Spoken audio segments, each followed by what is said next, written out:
Hello friends, your thinking पर आप सभी का स्वागत है।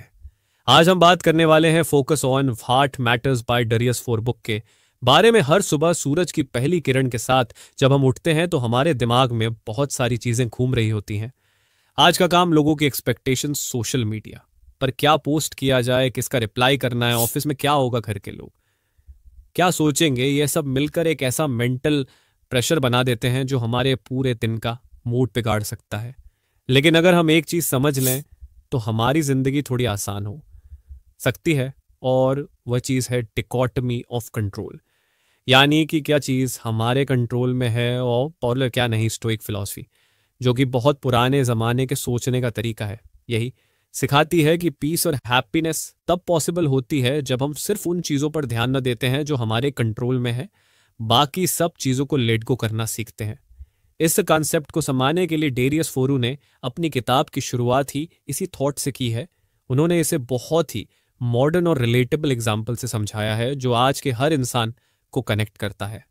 सोचिए, आप सोशल मीडिया पर कोई फोटो डालते हैं। अब आप पूरी उम्मीद रखते हैं कि लोग लाइक करेंगे, अच्छे कमेंट्स देंगे, लेकिन अगर किसी ने कुछ बुरा कह दिया या फिर लोगों ने इग्नोर कर दिया तो आपको कैसा फील होता है? Sad, angry, demotivated.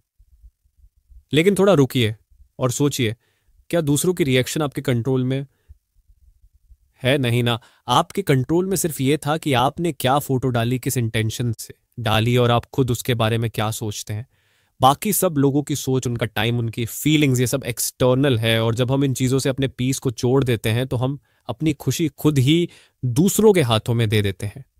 फरू बताते हैं कि अगर हमें इनर पीस चाहिए तो हमें यह समझना होगा कि हमें सिर्फ अपने एक्शंस पर फोकस करना है, उनके रिजल्ट्स पर नहीं। मतलब अगर आप किसी जॉब इंटरव्यू के लिए प्रिपरेशन कर रहे हैं तो आपका फोकस सिर्फ इस बात पर होना चाहिए कि आपने अच्छे से तैयारी की या नहीं, आपने ऑनेस्टली एफर्ट किया या नहीं, जॉब मिलती है या नहीं, वह आपके हाथ में नहीं है कंपनी की ज़रूरत। बाकी कैंडिडेट्स का लेवल, इंटरव्यूअर का मूड, ये सब ऐसे फैक्टर्स हैं जो अनकंट्रोलेबल हैं। हम अक्सर इसी वजह से परेशान होते हैं कि हम चीज़ों को कंट्रोल करना चाहते हैं जो कभी हमारे हाथ में थी ही नहीं। किसी ने रिप्लाई नहीं किया, किसी ने इग्नोर कर दिया, प्रमोशन नहीं मिला, बारिश हो गई, ट्रैफिक लग गया, इन सब चीज़ों को लेकर हम अननेसेसरीली अपसेट हो जाते हैं। लेकिन अगर हम स्टेक्स की तरह सोचें तो हम समझ सकते हैं कि हमारी एनर्जी सिर्फ उन्हीं चीज़ों पर लगनी चाहिए जो हम बदल सकते हैं। यह फिलोसॉफी सिर्फ बड़े बड़े डिसीजंस में नहीं, छोटे छोटे डेली सिचुएशंस में भी बहुत काम आती है। जैसे कि किसी ने आपकी बात काट दी, या आपके काम की तारीफ नहीं की, या किसी ने गलत तरीके से ट्रीट किया। इन सब में आप सिर्फ एक चीज़ कंट्रोल कर सकते हैं, और वह है आपकी रिएक्शन। आप गुस्सा करेंगे या कामली हैंडल करेंगे, ये पूरी तरह आपके हाथ में है। फरू इस बात को बहुत ही सिंपल वर्ड्स में कहते हैं कि हम हर दिन दो तरह की चीज़ों का सामना करते हैं, कंट्रोलेबल और अनकंट्रोलेबल। और अगर हम ये हैबिट बना लें कि हम हर सिचुएशन में सबसे पहले यह पहचाने कि ये किस कैटेगरी की चीज़ है, तो हमारा रिएक्शन और माइंडसेट दोनों काफ़ी बेहतर हो सकते हैं। अगर कोई चीज़ अनकंट्रोलेबल है तो उस पर एनर्जी वेस्ट करने का मतलब है कि हम खुद को अननेसेसरी स्ट्रेस दे रहे हैं। सोचिए, अगर आप किसी इवेंट में जा रहे हैं और रास्ते में बारिश शुरू हो गई, अब आप अपसेट हो सकते हैं, कंप्लेन कर सकते हैं, या फिर आपली अम्ब्रेला निकाल सकते हैं और एंजॉय कर सकते हैं। ये सिंपल एग्जाम्पल दिखाता है कि कैसे हमारा पर्सपेक्टिव, हमारा एक्सपीरियंस डिसाइड करता है। फोरू का मानना है कि माइंडसेट ही वह लेंस है जिससे हम दुनिया को देखते हैं, और डिक्टमी ऑफ कंट्रोल हमें एक क्लियर लेंस देता है। कभी कभी हम सोचते हैं कि दूसरों को बदलना पॉसिबल है, लेकिन सच्चाई यह है कि किसी को बदलना आपके कंट्रोल में नहीं है। आप सिर्फ अपनी बाउंड्रीज बना सकते हैं, अपनी एक्सपेक्टेशंस क्लियर रख सकते हैं, और खुद को उस तरह से बिहेव करने के लिए ट्रेन कर सकते हैं जैसे आप चाहते हैं कि दूसरों से आपको रिस्पेक्ट मिले। जब आप खुद को बदलते हैं तो इनडायरेक्टली सिचुएशंस भी आपके फेवर में आने लगती हैं। एक और इंटरेस्टिंग बात यह है कि जब आप सिर्फ अपने कंट्रोलेबल एक्शंस पर फोकस करते हैं तो आपके अंदर एक अलग ही कॉन्फिडेंस आने लगता है, क्योंकि तब आप हर रिजल्ट को एक लर्निंग अपॉर्चुनिटी की तरह देखने लगते हैं ना, कि फेलियर की तरफ। और वो बताते हैं कि जब उन्होंने यह कॉन्सेप्ट समझा तब उन्हें एहसास हुआ कि बेहद सी चीजों से डरना बेकार था, जैसे कि रिजेक्शन, क्रिटिसिज्म या अनसर्टेनिटी, क्योंकि वह सब उनके कंट्रोल में थी ही नहीं, तो डरने का कोई मतलब नहीं था। करियर अनसर्टेनिटी आजकल हर किसी को फेस करनी पड़ती है। कोई जॉब चला जाता है, कोई सैलरी से खुश नहीं है, किसी को तो अपने काम में पर्पस नहीं मिल रहा। लेकिन अगर हम इस अनसर्टेनिटी को इस नज़र से देखें कि ये हमारे कंट्रोल से बाहर है, तो हम उसे एक्सेप्ट करना सीख सकते हैं और फिर अपने एफर्ट को उस डायरेक्शन में लगाना शुरू कर सकते हैं जो हमारे कंट्रोल में हो। जैसे न्यू स्किल्स सीखना, नेटवर्किंग करना, प्रोजेक्ट्स में खुद को प्रूव करना। इसी तरह से सोशल मीडिया का प्रेशर, किसी और की जिंदगी देखकर खुद को कम समझना, दूसरों की अचीवमेंट्स देखकर इनसिक्योर फील करना, यह सब तब तक होता है जब तक हम ये नहीं समझते कि वह सब हमारे कंट्रोल में नहीं है। हम बस अपनी लाइफ ऑनेस्टली जी सकते हैं, और जब हम खुद के एक्शंस, हैबिट्स और थॉट्स पर फोकस करते हैं तो कंपैरिजन खुद ही फेड हो जाता है। फरू कहते हैं कि जब आप समझ जाते हैं कि पीस तब पॉसिबल है जब आप कंट्रोल छोड़ना सीखते हैं, तब आपकी जिंदगी एक अलग ही डायरेक्शन में चलने लगती है। आप ज्यादा रिलैक्स्ड, फोकस्ड और प्रेजेंट हो जाते हैं, क्योंकि अब आप हर मोमेंट को एक्सेप्टेंस के साथ जीते हैं, ना कि रेजिस्टेंस के साथ। ये कॉन्सेप्ट हमें सिखाता है कि स्ट्रेस को हैंडल करने का सबसे आसान तरीका है डिटच फ्रॉम आउटकम और अटैच टू प्रोसेस। जब हम प्रोसेस पर ध्यान देते हैं तो हम ग्रो करते हैं, सीखते हैं और मैच्योर होते हैं, और यही रियल सक्सेस है। हर दिन जब आप किसी सिचुएशन का सामना करें तो बस एक सिंपल सवाल खुद से पूछिए, क्या ये मेरे कंट्रोल में है? अगर हाँ तो एक्शन लीजिए, अगर नहीं तो लेट इट गो। धीरे धीरे ये प्रैक्टिस आपकी आदत बन जाएगी और आपकी लाइफ में क्लैरिटी और काल्मनेस आ जाएगी। इस तरह स्टोइक फिलॉसफी और डेरियस फोर की सिंपल यॉट पावरफुल एक्सप्लेनेशन हमें एक ऐसा माइंडसेट देती है जो आज के तेज और कंफ्यूज्ड वर्ल्ड में बहुत जरूरी है। पीस जो हम बाहर ढूंढते हैं वह अंदर से आती है, और उसका रास्ता यही है कंट्रोल को समझना और उसे सही तरीके से अप्लाई करना। अगर आप ये फिलॉसफी अपनाते हैं तो शायद प्रॉब्लम्स खत्म नहीं होंगी, लेकिन उनका असर जरूर कम हो जाएगा। और यही तो हम सब चाहते हैं, एक पीसफुल, क्लियर और फुलफिलिंग लाइफ। जब हम जिंदगी के बारे में गहराई से सोचते हैं तो हमें एहसास होता है कि बहुत सारी परेशानियां हमारे बाहर नहीं, हमारे अंदर से आती हैं। हम खुद को लेकर बहुत कुछ सोचते हैं, बार बार सोचते हैं, डरते हैं, खुद को प्रूव करने की कोशिश करते हैं, लोगों से वैलिडेशन मांगते हैं और फिर भी खुद से कभी खुश नहीं हो पाते। इन्हीं इमोशंस और थॉट्स को समझने का एक तरीका है स्लो डाउन करना, बैठकर अपने मन से बात करना, यानी एक तरह का सेल्फ मेडिटेशन। और यही काम करती हैं वह चिट्ठियां। हर एक लेटर जैसे एक छोटा सा मेडिटेशन हो। इस किताब में हर लेटर 2 से 4 पेज की होती है, लेकिन उसके अंदर जो बात कही जाती है वह सीधे दिल और दिमाग तक पहुंचती है। हर लेटर किसी एक खास थीम पर पेस्ट होती है, जैसे fear over thinking, comparison, chasing validation या फिर लेटिंग गो। और क्योंकि ये छोटी छोटी रिफ्लेक्शंस होती है, इसलिए इन्हें पढ़ना आसान होता है और बार बार पढ़ने का मन करता है। ऐसा लगता है जैसे कोई अपना दोस्त हमें समझा रहा हो, या शायद हम खुद अपने दिल की बातों को कागज पर पढ़ रहे हो।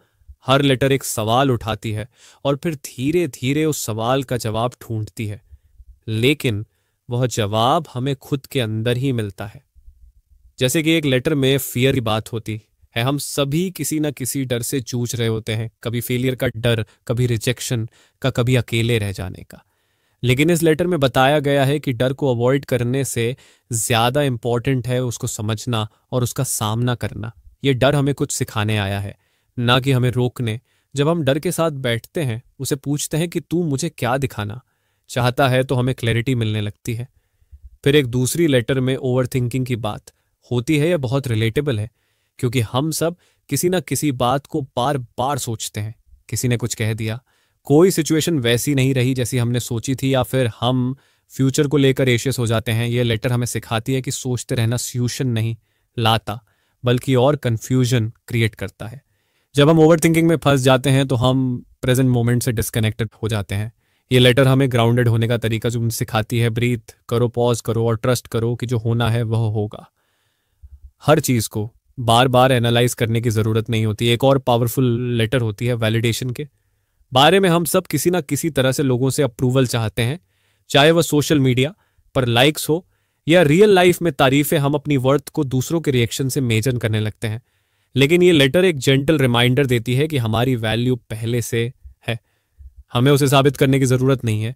जब हम दूसरों की नज़रों में परफेक्ट बनने की कोशिश करते हैं तो हम खुद से दूर हो जाते हैं, लेकिन जब हम खुद से जुड़ते हैं तो वैलिडेशन की ज़रूरत धीरे धीरे कम होने लगती है। ये लेटर पढ़कर ऐसा लगता है जैसे किसी ने हमारे दिल की बात कह दी हो। इन लेटर्स की सबसे खूबसूरत बात यह है कि ये बहुत सिंपल भाषा में लिखी गई है। ऐसा नहीं लगता कि कोई बहुत हैवी फिलॉसफी पढ़ रहे हैं, बल्कि ऐसा लगता है जैसे एक दोस्त ने हमें एक ऑनेस्ट चिट्ठी लिखी है जो हमें सच के थोड़े करीब ले जा रही है। हर लाइन में एक ऑनेस्टी होती है, एक सॉफ्टनेस होती है, और शायद इसीलिए ये लेटर्स इतनी कनेक्ट करती हैं। हर लेटर के बाद मन करता है कि थोड़ा रुकें, सोएं और उस थॉट को अपने अंदर अब्सॉर्ब करें। ये लेटर्स कोई क्विक फिक्स या मोटिवेशन स्पीच नहीं है, ये धीरे धीरे असर करती है, जैसे हल्की बारिश ज़मीन को गहराई तक भिगो देती है। इन्हें पढ़ते हुए लगता है कि हमें हर आंसर अभी नहीं चाहिए, बस हमें ये जानना है कि हम अकेले नहीं हैं और हम धीरे धीरे ग्रो कर सकते हैं। इस फॉर्मेट की एक खास बात यह है कि ये रिपीटेबल है। आप आज कोई लेटर पढ़ें, फिर एक हफ्ते बाद दोबारा उसी लेटर को पढ़ें तो उसका मीनिंग और भी गहरा लगता है, क्योंकि हर बार हम किसी न्यू थॉट या फीलिंग के साथ उस लेटर को देखते हैं। जैसे कि मेडिटेशन में हम रोज वही ब्रेथ ऑब्जर्व करते हैं, लेकिन हर दिन उसका एक्सपीरियंस अलग होता है, वैसे ही ये लेटर्स भी हर बार नए मीनिंग ले आती हैं। इन चिट्ठियों को पढ़ना एक तरफ से खुद के साथ कन्वर्सेशन करने जैसा है। जब हम किसी लेटर को पढ़ते हैं तो वह हमारे अंदर कुछ अनलॉक करती है, कभी पुरानी यादें, कभी कोई बेरिड फीलिंग, कभी कोई क्लैरिटी, और उस मोमेंट में हम थोड़ा सा खुद को बेटर समझ पाते हैं। और शायद यही सबसे बड़ा गिफ्ट है, खुद से जुड़ने की एबिलिटी। कुछ लेटर्स थोड़ी रॉ होती हैं, जैसे ग्रीफ या लोनलीनेस पर लिखी गई, लेकिन यह दर्द भी बेहद ऑथेंटिक तरीके से शेयर किया गया है।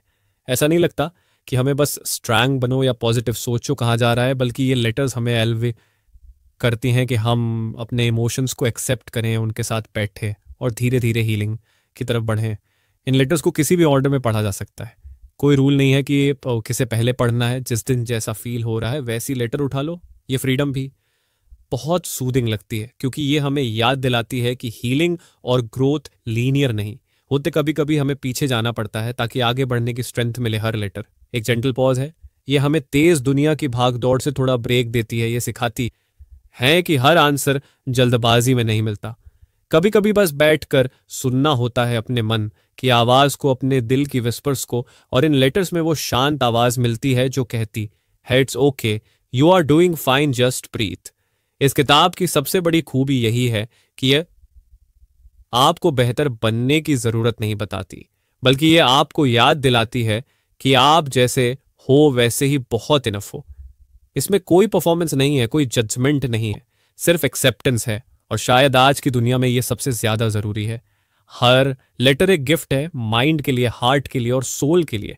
और जब आप इसे पढ़ते हैं तो यह एक्सपीरियंस सिर्फ एक किताब पढ़ने का नहीं होता, बल्कि एक जर्नी का होता है। ऐसी जर्नी जो बाहर की नहीं, अंदर की होती है। और यही जर्नी सबसे खूबसूरत होती है। अगर आप कभी कंफ्यूज्ड महसूस कर रहे हो, लो फील कर रहे हो, या बस खुद के साथ थोड़ा वक्त बिताना चाहते हो, तो इन लेटर्स की तरफ लौट आइए। ये आपको धीरे धीरे उस वर्जन की ओर ले जाएंगी जो आप हमेशा से थे, बस भूल गए थे। और हर बार आपको याद दिलाएंगी कि क्लैरिटी, पीस और सेल्फ लव बाहर नहीं, आपके ही अंदर है। आज की दुनिया में हम सबको एक चीज लगातार खींच रही है, डिस्ट्रैक्शन।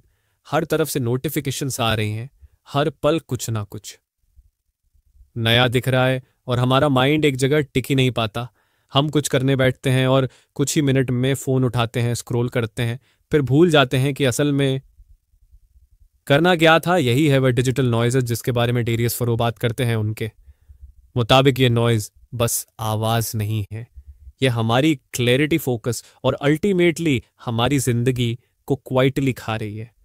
फ्रू कहते हैं कि हमारी अटेंशन सबसे कीमती चीज है। ये कोई ओवर स्टेटमेंट नहीं है, क्योंकि जो भी हम अचीव करते हैं वह हमारी अटेंशन के यूज पर ही डिपेंड करता है। चाहे वह लर्निंग हो, रिलेशनशिप्स हो, करियर गोल्स हो या सेल्फ ग्रोथ, हर चीज के लिए सबसे पहले हमें अपना ध्यान देना होता है। लेकिन जब ध्यान ही बंटा हुआ हो, जब हर 2 मिनट में हम किसी दूसरे टैब पर चले जाते हैं, जब हर बीप पर हमारा माइंड वंडर कर जाता है, तो हम किसी भी चीज में गहराई से कनेक्ट नहीं हो पाते। सोचो, जब हम किसी दोस्त से बात कर रहे होते हैं और बीच में फोन चेक करते हैं, तो ना हम उस दोस्त को पूरी तरह सुन पा रहे होते हैं और ना ही उस कनेक्शन को ट्रूली महसूस कर पाते हैं वैसे ही जब हम कोई किताब पढ़ रहे होते हैं या कोई काम कर रहे होते हैं और माइंड बार बार किसी दूसरे थॉट या अलर्ट की तरफ भाग रहा होता है तो वह मोमेंट धीरे धीरे खो जाता है। यह डिस्ट्रैक्शन सिर्फ टाइम नहीं खाता, यह हमारे अंदर की शांति, क्रिएटिविटी और सेटिस्फेक्शन को भी साइलेंटली खत्म कर रहा होता है। फरो इस बात पर जोर देते हैं कि हमें अपनी अटेंशन को प्रोटेक्ट करना आना चाहिए। जैसे हम पैसे बचाते हैं, वैल्यूएबल्स को लॉक में रखते हैं, वैसे ही हमें अपने ध्यान को भी कॉन्शियसली गार्ड करना चाहिए। वो कहते हैं कि आज की दुनिया में अटेंशन ही असली करेंसी है और हर प्लेटफॉर्म, हर ब्रांड इसी के पीछे पड़ा है। इंस्टाग्राम, यूट्यूब, ट्विटर, ये सब हमारी अटेंशन के लिए compete कर रहे हैं और हम बिना सोचे समझे वह अटेंशन बांटते जा रहे हैं। एक रील यहाँ, एक ट्वीट वहाँ, एक आर्टिकल बीच में, धीरे धीरे हमारा माइंड शैलो हो जाता है। हम सब कुछ जानने की कोशिश करते हैं लेकिन कुछ भी गहराई से नहीं समझ पाते। इस डिजिटल डिस्ट्रैक्शन की कॉस्ट बहुत सल होती है, इसलिए हम उसे तुरंत महसूस नहीं करते। लेकिन जब दिन खत्म होता है और हम सोचते हैं कि हमने क्या किया, तो लगता है कि कुछ भी पूरा नहीं हुआ। और यही सबसे बड़ा नुकसान है। Half turn work, scattered thoughts and perpetual dissatisfaction. कहते हैं कि इस साइकिल को तोड़ने का पहला स्टेप है अवेयरनेस। हमें यह समझना होगा कि क्या डिस्ट्रैक्ट कर रहा है और क्यों। एक पावरफुल पॉइंट जो वह बताते हैं वह है डिस्ट्रैक्शन की जड़ बोर्डम नहीं बल्कि डिस्कम्फर्ट है। हम अनकंफर्टेबल इमोशन से बचने के लिए डिस्ट्रैक्शन की तरफ भागते हैं जब कोई टास्क बोरिंग लगने लगता है, या जब हम एशियस फील करते हैं, या जब कोई कन्वर्सेशन हमें इमोशनली चैलेंज करती है। हम फोन उठा लेते हैं, फीड स्क्रॉल करने लगते हैं। वो टेम्परेरी एस्केप हमें अच्छा फील कराता है लेकिन लॉन्ग टर्म में वह हमारी कैपेसिटी को कमज़ोर करता है। फोरो सजेस्ट करते हैं कि हमें अपने दिन को ऐसा डिज़ाइन करना चाहिए जहां हमारी अटेंशन सेफ रहे। इसका मतलब है कि हमें इंटेंशनल बनना पड़ेगा। क्या देखना है, कब देखना है और कितना देखना है, ये डिसाइड करना होगा। हर बार फ़ोन पर हाथ जाने से पहले खुद से पूछो, क्या ये ज़रूरी है? क्या ये मेरे गोल को सपोर्ट करता है? क्या ये मुझे क्लियर करता है या और कंफ्यूज करता है? वह मॉर्निंग रूटीन्स के बारे में भी बात करते हैं। कैसे दिन की शुरुआत का तरीका पूरे दिन की टोन सेट करता है। अगर हम उठते ही फ़ोन देखने लगते हैं, नोटिफिकेशंस चेक करते हैं, तो हमारा माइंड रिएक्टिव मोड में चला जाता है। हम अपने दिन को कंट्रोल नहीं कर रहे होते बल्कि दिन हमें कंट्रोल कर रहा होता है। लेकिन अगर हम सुबह का पहला घंटा इंटेंशनल चीज़ों में लगाएं, जैसे journaling, reading, silence, deep work, तो हमारी अटेंशन धीरे धीरे ट्रेन होने लगती है। इस अटेंशन को प्रोटेक्ट करने के लिए फोरू कुछ प्रैक्टिकल स्ट्रेटजीज भी बताते हैं, जैसे टाइम ब्लॉक्स का यूज़ करना, डिस्ट्रैक्शन फ्री जोन्स क्रिएट करना, डिजिटल डिटॉक्स लेना और सबसे ज़रूरी बोर्डम को टोलरेट करना सीखना। जब हम बिना डिस्ट्रैक्शन के बैठे रहते हैं तो शुरू में अनकंफर्टेबल लगता है, लेकिन फिर धीरे धीरे वही बोर्डम आइडियाज़ में बदलने लगता है, क्लैरिटी में बदलने लगता है। हमारे बेस्ट थॉट्स तब आते हैं जब हम बस सोच रहे होते हैं, ना कि किसी फीड में डूबे होते हैं। एक और इंटरेस्टिंग बात जो वो बताते हैं वो है डीप वर्क और शैलो वर्क का फ़र्क। बहुत बार भी हम पूरे दिन बिजी रहते हैं लेकिन कुछ मीनिंगफुल नहीं करते। हम ईमेल्स रिप्लाई कर रहे होते हैं, मैसेजेस भेज रहे होते हैं, टैब्स स्विच कर रहे होते हैं, लेकिन कुछ भी डीप नहीं होता। डीप वर्क वहीं पॉसिबल है जहां डिस्ट्रैक्शन ना हो, जहां हमारा दिमाग फ्लो में जा सके, और उस जोन में पहुंचने के लिए अटेंशन को डिसिप्लिन करना पड़ता है। डिस्ट्रैक्शन की वजह से हमारी क्रिएटिविटी भी सफ़र करती है। हम सोचते हैं कि स्क्रोलिंग से हमें इंस्पिरेशन मिलेगा, लेकिन होता उल्टा है। माइंड ओवरवेल हो जाता है, कंपैरिजन शुरू हो जाती है और खुद पर डाउट होने लगता है। फोरू कहते हैं कि असली इंस्पिरेशन साइलेंस से आती है। जब माइंड रिक्वाइट होता है तभी वह ऑब्जर्व कर सकता है, इमेजिन कर सकता है, क्रिएट कर सकता है। उनका पूरा मैसेज यही है कि डिस्ट्रैक्शन की प्राइस सिर्फ समय नहीं होती, वह हमारी पीस का, of mind, quality of work और हमारी आइडेंटिटी तक को अफेक्ट करती है। जब हम बार बार किसी दूसरे की आवाज़ सुनते हैं तो धीरे धीरे अपनी आवाज़ खो देते हैं। इसलिए ज़रूरी है कि हम अपने ध्यान को रिक्लेम करें, उसे उस डायरेक्शन में यूज़ करें जहां ग्रोथ हो, क्लैरिटी हो और मीनिंग हो। ये सब बातें पढ़ते हुए ऐसा लगता है कि हम सब कभी ना कभी इस ट्रैप में फंसे हैं, लेकिन अच्छी बात यह है कि इससे बाहर निकलने का रास्ता किसी भी हमारे पास ही है। बस हमें थोड़ा सा अवेयरनेस, थोड़ा सा करेज और थोड़ा सा ये स्ट्रक्चर चाहिए। हम सब अपने दिन को ऐसे डिज़ाइन कर सकते हैं जहां नॉइज़ कम हो और यूनिनेस पर्पस ज़्यादा। जब हम अपनी अटेंशन की वैल्यू समझने लगते हैं तो हम ऑटोमेटिकली सेलेक्टिव बन जाते हैं।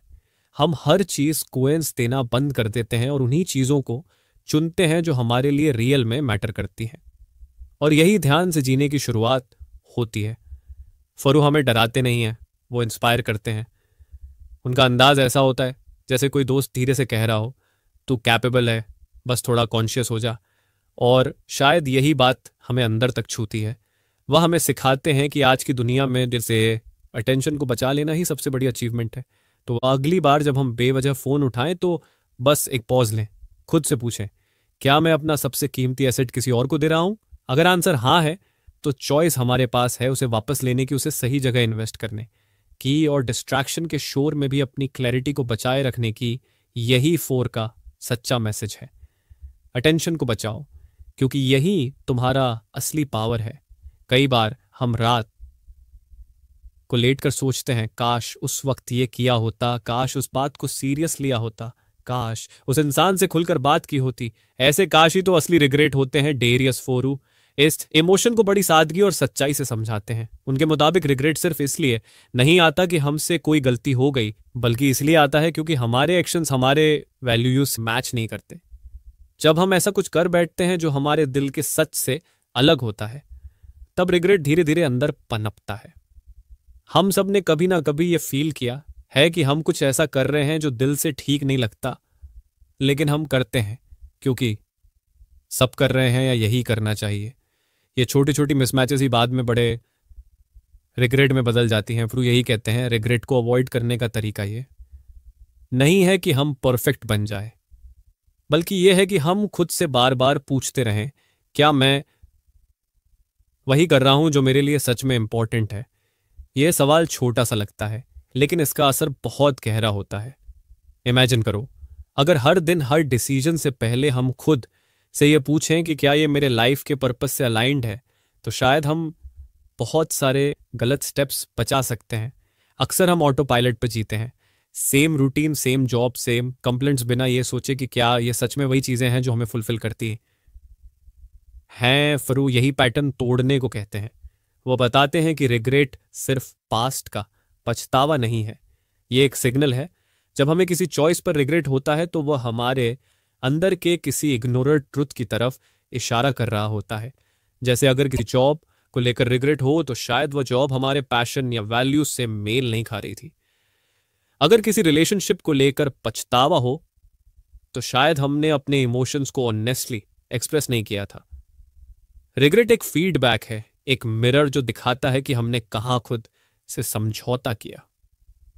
अब सोचो, अगर हम ये समझ जाएं कि रिग्रेट अवॉइड करने का तरीका यही है कि हम अलाइंड रहें, यानी जो सोचें वो बोलें और जो बोले वही करें, तो लाइफ में क्लैरिटी खुद ब खुद आने लगती है। फरू हमें इनकरेज करते हैं कि हम प्रोएक्टिव बने, यानी पहले से सोएं और डिसाइड करें कि हमारे लिए क्या इंपॉर्टेंट है। सिर्फ तब हम वैल्यूज बेस्ड डिसीजंस ले पाएंगे।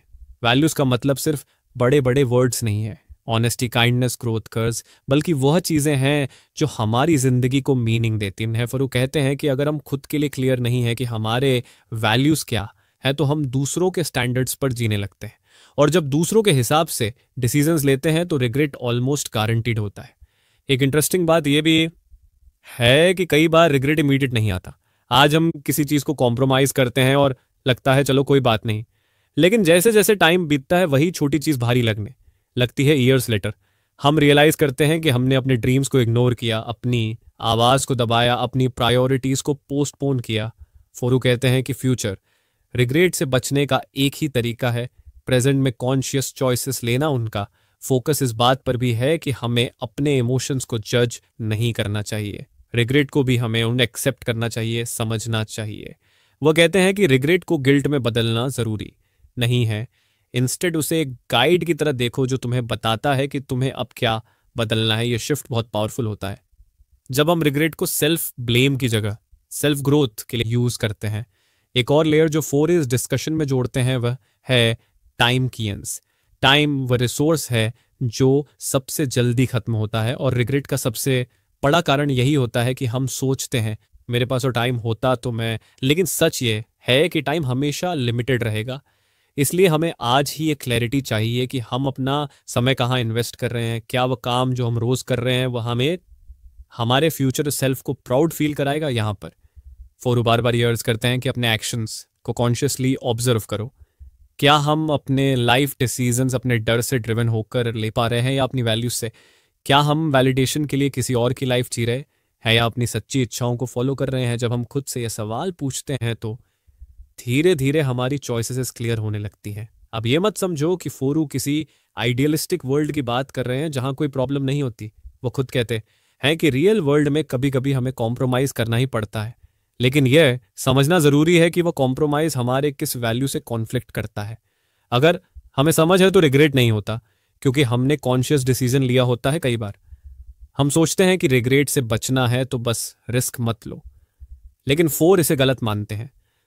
उनके अनुसार सबसे बड़ा रिग्रेट वही होता है जो हम कभी ट्राई ही नहीं करते। किसी ड्रीम को पूरी तरह जीने से डरना, किसी रिलेशनशिप में वल्नरेबिलिटी ना दिखाना, किसी टैलेंट को सप्रेस करना, ये सब साइलेंट रिग्रेट्स बन जाते हैं। इसलिए वह कहते हैं लाइफ बोल्डली बट वाइजली अपने हार्ट की सुनो, लेकिन दिमाग से चलो, एक्शन लो, लेकिन वैल्यूज से अलाइन रहकर। ये सारी बातें बड़ी रियल और रिलेटेबल लगती हैं, क्योंकि हम सब कभी ना कभी उस मोड़ पर होते हैं जहां दो रास्ते होते हैं, एक आसान पर बिना पर्पस वाला और एक मुश्किल लेकिन मीनिंग से भरा हुआ। फरू यही कहते हैं चूज द सेकंड वन, क्योंकि वही रिग्रेट फ्री लाइफ की शुरुआत होती है। अगर आप किसी क्रॉस रोड पर हो, किसी कंफ्यूजन में हो कि क्या करना सही है, तो बस एक सवाल खुद से पूछो, क्या ये मेरे लिए सच में मायने रखता है? यह सवाल एक कंपास की तरह है, ये आपको डायरेक्शन देगा जब माइंड कंफ्यूज्ड हो, जब वर्ल्ड लाउड हो, और यही डायरेक्शन आपको उन रिग्रेट से बचाएगी जो दिल में सालों तक चुभते रहते हैं। फोरू की बातों से यह साफ होता है कि रिग्रेट कोई एनिमी नहीं है, ये एक टीचर है, लेकिन उससे सीखने के लिए हमें सुनना आना चाहिए, रुकना आना चाहिए और पूछना आना चाहिए, क्या मैं वह कर रहा हूं जो मुझे सच में करना चाहिए? अगर हम रोज थोड़ी देर रुककर यह सवाल पूछें तो शायद हमारी जिंदगी रिग्रेट फ्री नहीं तो कम से कम रिग्रेट अवेयर जरूर हो सकती है। आखिर में बात वही है, एक मीनिंगफुल लाइफ जीने के लिए क्लैरिटी चाहिए, कर्ज चाहिए और कंसिस्टेंसी चाहिए। क्लैरिटी की क्या इंपॉर्टेंट है, करेज उस रास्ते पर चलने की और कंसिस्टेंसी उस ट्रुथ को हर दिन जीने की।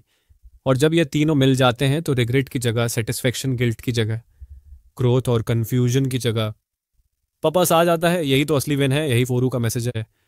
अपने एक्शंस को अपने वैल्यूज से मैच करो और देखो कैसे जिंदगी रिग्रेट से फ्री और मीनिंग से फुल हो जाती है।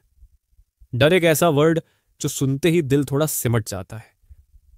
हर किसी की जिंदगी में कोई ना कोई डर होता ही है, किसी को फेलियर का डर, किसी को लाचे रिजेक्शन का, किसी को अकेलेपन का, तो किसी को बदलाव का।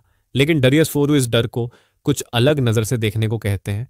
उनके अनुसार डर हमारा दुश्मन नहीं है, बल्कि एक गाइड है, एक सिग्नल जो बताता है कि कहाँ हमें करेज की जरूरत है। स्टोइक फिलॉसफी भी यही सिखाती है कि डर को खत्म करने की कोशिश मत करो, बल्कि उसे समझो, ऑब्जर्व करो और यूज करो। जब भी हम कोई नया कदम लेने की सोचते हैं तो सबसे पहले जो सामने आता है वह डर ही होता है। नया काम शुरू करना हो, किसी से दिल की बात कहना हो, कोई बोल्ड डिसीजन लेना हो, हर जगह डर आड़े आता है। फोरू मानते हैं कि इस डर से भागने की बजाय हमें खुद से ये पूछना चाहिए, इस डर के पीछे क्या अपॉर्चुनिटी छुपी है? क्योंकि डर वहीं आता है जहां कुछ मीनिंगफुल होता है, जहां कुछ बड़ा हो सकता है, जहां ग्रोथ की पोटेंशियल होती है। सोचो, अगर किसी इंसान को स्टेज पर बोलने में डर लगता है तो शायद वहीं उसकी ग्रोथ है, क्योंकि वहां उसका सेल्फ एक्सप्रेशन है। अगर किसी को जॉब छोड़कर अपना काम शुरू करने में डर लग रहा है तो शायद वहां उसकी फ्रीडम छुपी है। डर हमें बताता है कि कहाँ हम अपनी कंफर्ट जोन से बाहर निकलने वाले हैं, और कंफर्ट जोन से बाहर निकलना ही तो करेज का असली मतलब होता है। फोरू इस बात पर जोर देते हैं कि डर को सप्रेस करने की जरूरत नहीं है।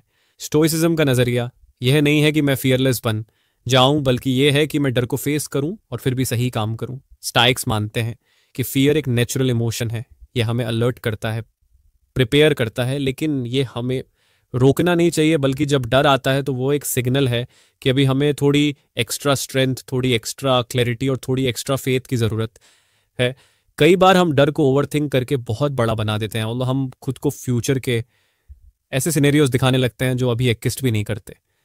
फोरू कहते हैं कि ज़्यादातर डर इमेजिनेशन से आते हैं, रियलिटी से नहीं। और जब हम ये रिकॉग्नाइज कर लेते हैं कि डर सिर्फ हमारे माइंड में बना हुआ एक थॉट है, तो उस पर पावर कम होने लगती है। उदाहरण के लिए, एक इंसान जो किसी पब्लिक इवेंट में जाने से डरता है, वो खुद को पहले ही ये सोचकर थका देता है कि लोग क्या सोचेंगे, अगर मैं ऑकवर्ड बिहेव कर गया तो, अगर कोई मुझे जज करने लगा तो। लेकिन ये सब माइंड की स्टोरीज होती हैं। असली वर्ल्ड में लोग ज़्यादातर बिजी होते हैं अपने ही थॉट्स में। ये अवेयरनेस ही डर की चैन को न तोड़ती है। फिर वो इनकरेज करते हैं कि हम डर से बात करें, उससे भागे नहीं। इमेजिन करो डर एक दोस्त की तरह तुम्हारे सामने बैठा है, उससे पूछो तू मुझे क्या दिखाना चाहता है। यह सिंपल शिफ्ट डर से बात करना हमें एम्पावर कर सकता है। जब हम डर के पीछे की कहानी समझते हैं तो हम उसमें छुपी हुई क्लैरिटी को पकड़ सकते हैं। स्टोइसिज्म में एक और ब्यूटीफुल कॉन्सेप्ट है वर्चुअस एक्शन, यानी ऐसा काम जो हमारे प्रिंसिपल से मेल खाता। होकर्स ऑनेस्टी, सेल्फ कंट्रोल, विजडम फ्रू कहते हैं कि जब भी डर आए तो उस डर को ट्रिगर मानो किसी वर्चुअस एक्शन के लिए। अगर आपको सच बोलने में डर लग रहा है तो शायद वही सच बोलना आपके लिए सही एक्शन है। अगर आप किसी अनफेयर सिचुएशन को चैलेंज करने से डर रहे हो तो वही करेज आपको एक बेटर इंसान बनाएगा। डर को जीतने की सबसे आसान और सच्ची टेक्निक यही है, एक्शन लेना। Fear paralysis but action freeze your फोरू की फिलॉसफी का कोर है।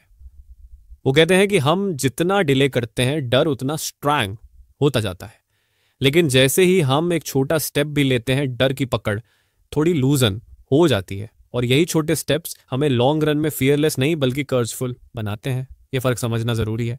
फियरलेस बनना मतलब डर ना होना, लेकिन कर्जफुल बनना मतलब डर होते हुए भी आगे बढ़ना। फिर वो यही सिखाते हैं कि ग्रेटनेस की जर्नी पर डर आना नॉर्मल है बल्कि ज़रूरी है। अगर डर नहीं आएगा तो शायद वो रास्ता ही छोटा है। एक और पावरफुल पॉइंट जो फोरू बताते हैं वो ये है कि हमें अपने डर को कैटेगराइज करना चाहिए। हर डर इक्वल नहीं होता। कुछ डर लॉजिकल होते हैं, जैसे फायर से डरना या किसी हादसे से बचना। लेकिन कुछ डर प्योरली साइकोलॉजिकल होते हैं, जैसे किसी की ओपिनियन से डरना या फेलियर की कल्पना से डरना। स्टोइक माइंडसेट सिखाता है कि पहले इन दो तरह के डर में फर्क करो, फिर जहां लॉजिकल डर है वहां सेफ्टी रखो, और जहां साइकोलॉजिकल डर है वहां सेल्फ अवेयरनेस और रिफ्लेक्शन से आगे बढ़ो। डर हमें स्लो कर सकता है, लेकिन अगर हम उसे अंडरस्टैंड करें तो वही डर हमें सही डायरेक्शन में पुश भी कर सकता है। फरू ये भी सजेस्ट करते हैं कि आप डर का एक जर्नल रखो, जो जब भी कोई डर सताए उसे लिखो। क्या डर है, क्यों है, और उससे जुड़ी रियलिटी क्या है। यह प्रोसेस क्लैरिटी देता है और कई बार डर की इंटेंसिटी को आधा कर देता है। एक और आइडिया जो बहुत ब्यूटीफुल है वो ये कि डर की वजह से रिग्रेट मत पालो। सोचो अगर आप किसी काम को सिर्फ इसलिए ना करें क्योंकि डर लग रहा है और बाद में आपको उस डिसीजन पर रिग्रेट हो जाए तो वह डर कितना महंगा साबित हुआ। फोरू कहते हैं कि शॉर्ट टर्म फियर से ज्यादा डेंजरस है लॉन्ग टर्म रिग्रेट। इसलिए टेम्परेरी डिस्कम्फर्ट से मत डरो, वह आपको हमेशा के लिए स्ट्रांगर बना सकता है। तो दोस्तों, हमारी बुक समरी आपको कैसी लगी कमेंट करके ज़रूर बताएं, और आप हमारे चैनल को सब्सक्राइब कर लें ताकि आप हमारी और वीडियो देख पाए। धन्यवाद।